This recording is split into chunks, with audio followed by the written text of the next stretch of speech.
গরমের মধ্যেও আমাদের আহ্বানে এখানে এসেছেন, আপনাদেরকে ধন্যবাদ জানাই, কৃতজ্ঞতা জানাই। আজকে অত্যন্ত দুঃখের সাথে আসলে আপনাদের সামনে দাঁড়িয়ে কিছু কথা বলতে হচ্ছে। যে আপনারা জানেন যে গত শনিবার গণ অধিকার পরিষদ এবং গণ অধিকার পরিষদের অধিকার পরিষদের নেতৃবৃন্দ কুষ্টিয়ার উন্মাদ এমপি একটি প্রতিবাদ করেছিল শান্তিপূর্ণভাবে। তার প্রতিবাদে আমির হামজার গুন্ডা বাহিনী, আপনারা দেখেছেন যে গাড়িতে হকি স্টিক, বেসবল ব্যাট এবং আপনার রামদা সহ দেশীয় অস্ত্রশস্ত্র, রড, লাঠিসোঁটা নিয়ে সেই প্রতিবাদকারী গণ অধিকার পরিষদ অঙ্গ সংগঠনের নেতা কর্মীদের উপরে হামলা করেছিল এই উন্মাদ এমপি আমির হামজার গুন্ডা বাহিনী, জামাত শিবির বাহিনী। এই আমির হামজা আপনারা দেখেছেন যে তিনি মুফতি, প্রকৃত অর্থে মুফতি কিনা আমি জানি না, কিন্তু তার নামের আগে মুফতি লেখা হয়।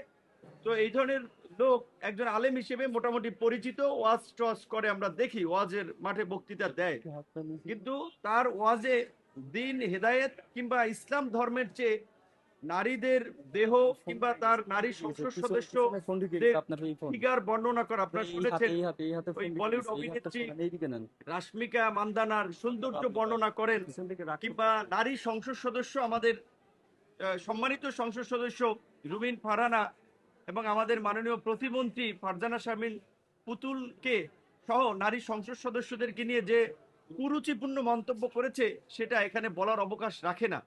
শুধু এটাই নয়, তিনি মাননীয় প্রধানমন্ত্রীর রাজনৈতিক সহকারী জনাব রাশেদ খান থেকে শুরু করে সরকারের বিভিন্ন পর্যায়ের এমপি মন্ত্রীদের নিয়ে আপনারা শুনেছেন এর আগে মাননীয় প্রধানমন্ত্রী এবং আমাদের দেশনেত্রী বেগম খালেদা জিয়ার ছোট ছেলে আর জনাব আরাফাত রহমান কোকোকে নিয়েও তিনি বাজে মন্তব্য করেছেন।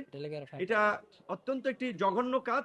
এবং এই মন্তব্যগুলো তিনি কোথায় করেছেন? আমি শুনলাম যে এই শুক্রবার জুম্মার খুতবার ওখানে নাকি এই ধরনের কথাবার্তা বলেছেন, ওয়াজের মাঠে বলেছেন। তো প্রথম হচ্ছে, নৈতিকভাবে ধর্মীয় মূল্যবোধের জায়গা থেকে এই আমির হামজার মতো ভণ্ড, উন্মাদ এই তথাকথিত আলেমদেরকে, এদেরকে নামাজের জন্য ইমামতি করতে তো দেওয়া উচিত না, জুমার খুতবা তো দূরের কথা। কাজে আশা করি কুষ্টিয়ার জনগণ কিংবা যেখানেই এই ভণ্ড প্রতারক আমির হামজারা ওয়াজ করতে যাবেন কিংবা এই রকমের মসজিদে গিয়ে এই ধরনের বিদ্বেষপূর্ণ, বিভাজন সৃষ্টিকারী, কুরুচিপূর্ণ, অশালীন, অশ্রাব্য কথাবার্তা বলবে, জনগণ সেখানে সাথে সাথে তাদেরকে প্রতিরোধ করবে। এই আমির হামজার ঘটনা আমরা দেখেছি, জামাতের সেক্রেটারি জেনারেল জনাব মিয়া গোলাম পরোয়ার একটি বিবৃতি দিয়েছিলেন, সেখানে তিনি আমির হামজার পক্ষই নিয়েছেন।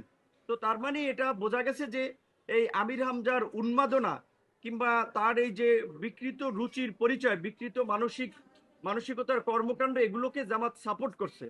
তো জামাত যে নৈতিকভাবে তাদের অধপতন হয়েছে, সেটা তো এই আমির হামজা কিংবা এই আপনার সাতক্ষীরার সংসদ সদস্য নজরুল ইসলামের কর্মকাণ্ড সহ জামাতের নেতাকর্মীদের কর্মকাণ্ডে প্রমাণিত। তো জামাতের এই সমস্ত কর্মকাণ্ড জামাতের নেতাকর্মীরা করার পরেও জামাত যদি ইসলামী দল হিসেবে নিজেদেরকে দাবি করে, এটা ইসলামের সাথে একটা প্রহসন। কাজী জামাত ইসলামীকে আমি প্রথমত আমি একটা আহ্বান জানাবো যে তাদের এই ইসলাম নাম থেকে ইসলাম শব্দ পরিবর্তন করা, কারণ তারা ইসলামের সবচেয়ে ক্ষতি করছে, ইসলামের লেবাস ব্যবহার করে।